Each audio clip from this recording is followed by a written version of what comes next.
Do you guys ever remember your parents bringing you to see Santa Claus? Waiting in line to tell him what was on your Christmas list for the year? I do. I remember being 6 years old, standing in line to talk to Santa and to tell him I wanted a strawberry shortcake doll and Smurfette pajamas because Smurfette was all the rage that year. In the over 20 years I have been in early childhood education, I've seen those lists change drastically over time. Once those lists were filled with Play-Doh, puzzles, board games, action figures, and dolls. They are now filled with video games, iPads, iPhones, and pretty much anything that has a screen on it. Today, I'm going to talk to you about 3 negative effects that we see on kids because of overuse of screen time. The 3 big ones that we see is attention deficit disorder, better known as ADD or ADHD. We're seeing a lot more sensory input disorder, and we're seeing a lack of pre-writing skills. I'm going to show you a video clip of the introduction of trolls. And notice the troll's movement in the video. When the video actually starts, he's moving at a normal pace. As the clip progresses, he moves faster and faster and faster until at the end he does something, and take notice what that is.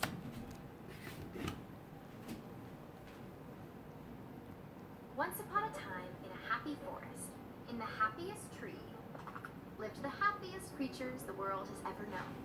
The trolls. They loved nothing more than to sing and dance and hug. Dance and hug and sing and dance and sing and hug and dance and hug and dance and sing and hug and dance and hug and dance and hug and dance and hug. But then one day...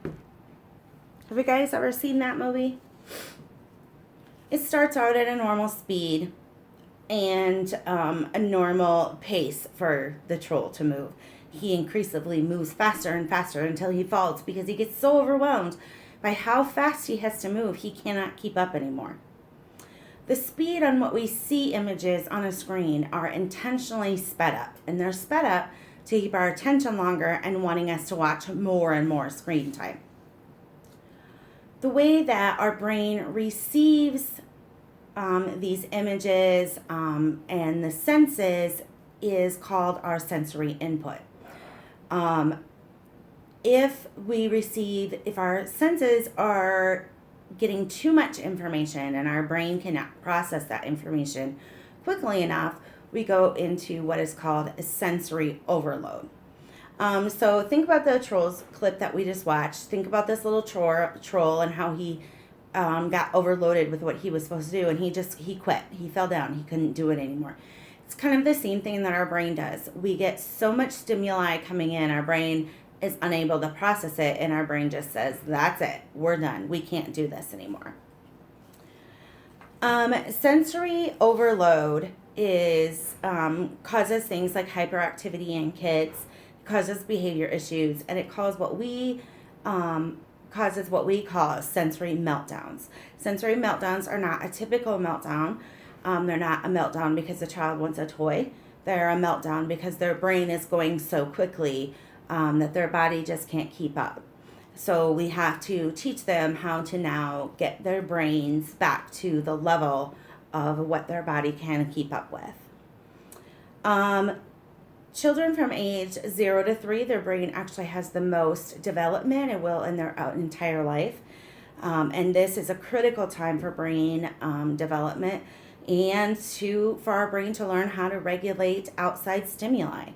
So if we are allowing our children at that age to have a lot of screen time, it's really overloading the brain, and the brain just really is not ready for that kind of overload. Have you ever heard the term of a child is bouncing off the walls? I just don't know what to do with him today. We see this a lot after we have increased amount of screen times. It's because our brain is going so quickly to keep up with the images on the screen that our body is incapable of keeping up. Again, like the little troll on the movie. We see this when children come to school. We see they're unable to sit for a circle time, maybe for a 10, 13-minute circle time. They're unable to sit because a teacher is unable to keep up with the speed that their brain is accustomed to by watching so much screen time.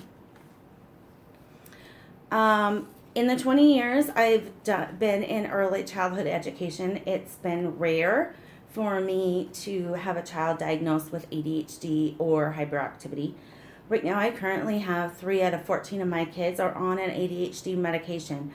And the similarity between each of these children is they all have a very large amount of screen time per day and not a lot of outside time to help that sensory input. The World Health Organization, better known as WHO, its regulation is children less than 2 years of age have no screen time. Children 2 years or 2 years old have less than 1 hour of screen time per day. Children 3 to 5 years old have no more than 1 hour of screen time per day. The American Academy of Pediatrics states that children have as much as 5 to 8 times the amount of screen time a day than what is recommended. So I want to show you a couple things here. This is a tablet. This is Play-Doh. This is a pen. And this is a book. And what do you guys think that these all have in common with pre-writing skills? Well, pre-writing skills are essential for a child to learn how to write. They strengthen our hand muscles. I call these the pincher muscles. A tablet, when you use a tablet, actually you only use one finger to run this tablet. You're not establishing these pincher rules or pincher muscles at all. A lot of times kids watch nursery rhymes on these, they read books on these, they play games on these. But the actual purpose of nursery rhymes isn't actually to learn to sing the song and memorize it. It's actually because of the actions we do with our hands. So for instance, 5 little monkeys jumping on the bed is 5 little monkeys jumping on the bed, one falls down and bumps his head. Mama calls the doctor and the doctor says, no more monkeys jumping on the bed. As you can see, I used a lot of my hand muscles during that play, and that's why we do them, to get those fingers moving and working. When we read a book, we actually use 2 of our sensory inputs. We use our vision and our touch. When a child reads a book on a tablet, they only are using one, which is their sight. There is a lot of information and research that shows when we use 2 sensory stimuli to read, we actually retain it better. So we're using our sight and we're using our touch, and this book actually has a feeling on every page to encourage more of that sensory stimuli as well.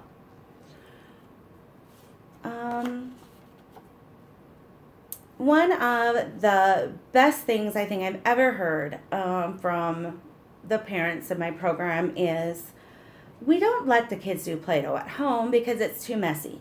But we let them watch videos on YouTube to play other kids playing with it. Okay, this is wrong on so many levels. I cannot even begin to tell you how many ways it's wrong. All I have to say is put down the tablet, walk away. Play-Doh is an essential tool that we use for sensory input, for strengthening our hand muscles, and to simply let kids play and be creative. When we play with Play-Doh, we are squeezing it. It's using all of our fingers, it's using all of our muscles, it's using everything that is essential to learning how to hold this pencil or pen to be able to write. In conclusion, I hope that you guys have seen and understand more about the effects of too much screen time. I hope if you go to buy a child a gift, I hope you think of me and my little troll, and maybe we should ask Santa's elves to get back to making simple toys for kids again and leave the electronics for the adults. Thank you for your time today.